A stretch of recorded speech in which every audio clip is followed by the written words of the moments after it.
Hey, good afternoon, period 7 geometry. So I want you guys to just follow along with these notes, and then afterwards we'll have you guys do a little practice. So today we're going to talk about congruent triangles. So first off, let's just define what that is. Congruent triangles are triangles with the same shape and size. And this means that all corresponding parts, that includes our angles and sides, are congruent. Okay, so when we have triangles that are congruent, we can write a congruency statement like this guy right over here. It says triangle ABC is congruent to triangle DEF. And so when we have a valid congruency statement, we must match all of our corresponding angles and sides. So as you can see, ABC and DEF, if you look at those angles, see how A just has one little arc there as well as D? That's why those are both the first letter. And then the next letter is E and B. And see how they both have two arcs to show that they're congruent? And then C and F as well, both have three arcs. So the order is very important when you're writing a congruency statement. So this next guy right here, the CPCTC, right, that is just a statement that stands for this right here. Corresponding parts of congruent triangles are congruent. So that's a lot of words right there, and that's why we shorten it down to just CPCTC. And just means that any of our corresponding parts are going to be congruent to each other. Okay, so if we know that two triangles are congruent, we can make a lot of different statements about what we know. So for example, if you look at number 1 here, we have triangle JKL is congruent to triangle PQR. So when it comes to our angles, we're going to be able to say that angle J is congruent to angle P. And we know that because remember, the order is very important here. Okay, J and P were the first ones, so they're going to be congruent to each other. And we could also say that angle K is congruent to angle Q, and angle L is congruent to angle R. And when it comes to our sides, it's the same idea. JK should be congruent to PQ. Okay, and then we could do KL is congruent to QR. And finally, JL should be congruent to PR. Okay, so go ahead and pause the video for a quick second. Well, actually, let's just do one more here. And all we're going to do is we're just going to show that we can actually kind of move things around. We could say that this is triangle KLJ. And as long as we move everything around similarly in our other one, that's another valid congruency statement. So KLJ, that means that would go with triangle QRP. I moved the PQR, I moved around the same way that I moved around the JKL. Okay, so go ahead and pause the video, and then I'm going to complete this guy. And once you're done, you can unpause it and you can see if you got it correct. So I'm going to go ahead and do this.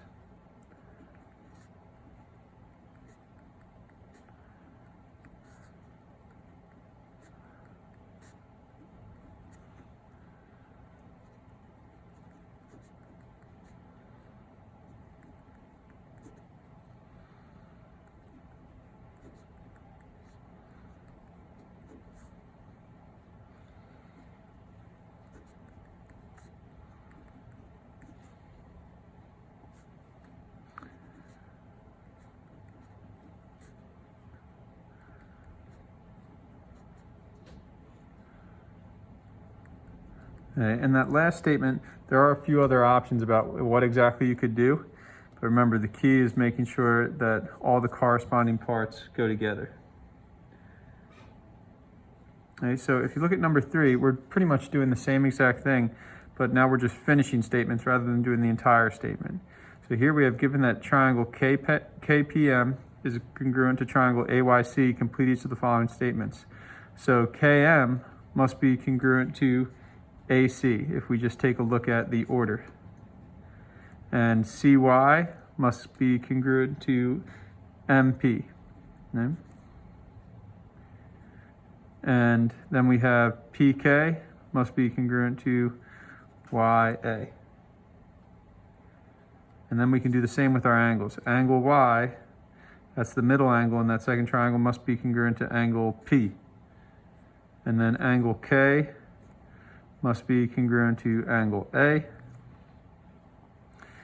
Angle ACY, so ACY, that's really the same thing as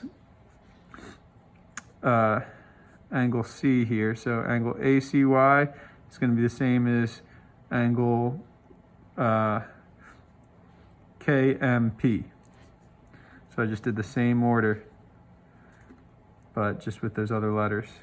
And then we have triangle MPK, so we just have to rearrange so everything's lined up, is congruent to triangle. So it looks like C will go first. See how in the MPK we basically did this guy but backwards, and then it'll be YA. And then triangle YAC. Triangle YAC is going to look like this right here. We're going to get triangle YAC. We moved the Y in front, so we're going to move the P in front. And then we have K, then M. Okay, so go ahead and flip that page over. Okay. Come back in a minute there, Barry.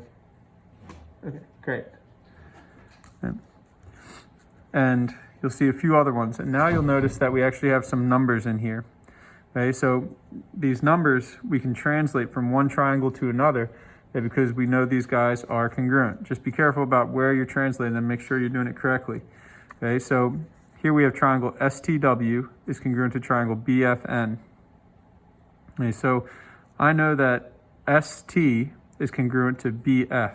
So right off the bat, I know that ST is 17, so that means BF must also be 17 centimeters.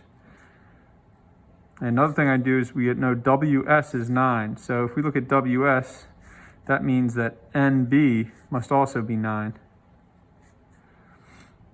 And then finally, when it comes to our size, we have FN is congruent to TW. So that's 14 centimeters. That means this must be 14 centimeters. And then we can do the same thing with our angles. Okay, so angle N is 82. That means angle W must also be 82. And then we have angle S is 67, which means angle B must also be 67. Okay, so we can go ahead and fill in a lot of this. Okay, we know BN is 9 centimeters. We kind of did all the hard work. Now we just got to kind of look at what we wrote. TW is 14. BF is 17. Angle W is 82. Angle B is 67. And then angle F, we got to think a bit for a sec. Okay? Remember, we know that every triangle has 180 degrees in it, and that hasn't changed. So what I can do for angle F is take 180 and subtract 82 and subtract 67, and I should get my answer pretty easily. So go ahead and do 180 minus 82 minus 67, and you should get 31 degrees.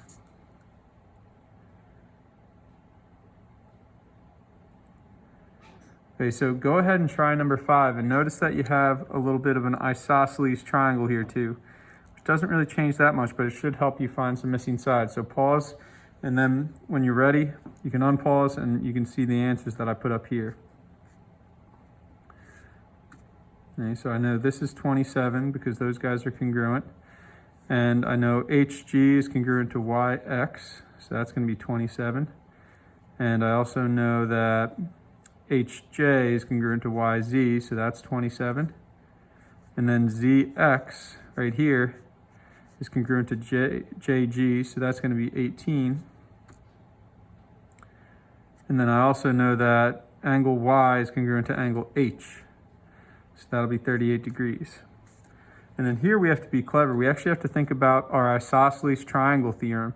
Okay, we know that these two angles must be the same, right? Because these two sides are the same. So the way we can figure them out is we can actually take 180 and take away that 38. And we know what's left over, which is 142. We know that is the combined value of these two angles. And we also know that these two angles have to be equal. So really all we have to do is take that 142 and divide it by 2. And that should equal 71. So we know each of these guys is 71 degrees, which means that these guys must also be 71 degrees. Okay, so we've labeled pretty much everything now. So now we just got to go ahead and actually put it in this blank here. So GJ is going to be 18, XY is 27, ZY is 27, angle H is 38 degrees, angle Z 71, and angle J is also 71. Not too tough. Okay, so I just want to show you two more, and these guys deal with algebraic expressions as well. So we're trying to find the values of X, Y, and Z in number 6, and we're just going to use the relationships that we have when we have congruent triangles. So for example, if I wanted to figure out what X is, I would say I can set it equal to whatever side is congruent to UV. So UV and TS should be equal to each other, right? Here's UV, here's TS. So to figure out what X is, I'm going to do 12x minus 7 equals 53. I add 7 to both sides and I get 12x equals 60. Divide by 12 and I got x equals 5. Okay, so we got X. Now we have to find Y and Z. So I'm going to go with Z next. Here I got UW. So UW must be congruent to TR. Remember, it's all about the order. So TR is 50, UW is 3Z plus 14. So I'll set those two guys equal to each other. I'm going to subtract 14 and divide by 3. And I get Z equals 12. And then to finish off, I need to find Y still. So Y is over here at RS. So RS is congruent to WV. That's this guy right here. Remember, it's all about the order. Okay. So I'm going to set 5Y minus 33 equal to 57. I add 33 to both sides. That's going to give us 90. And when we divide by 5, we get Y equals 18. And we got all of them.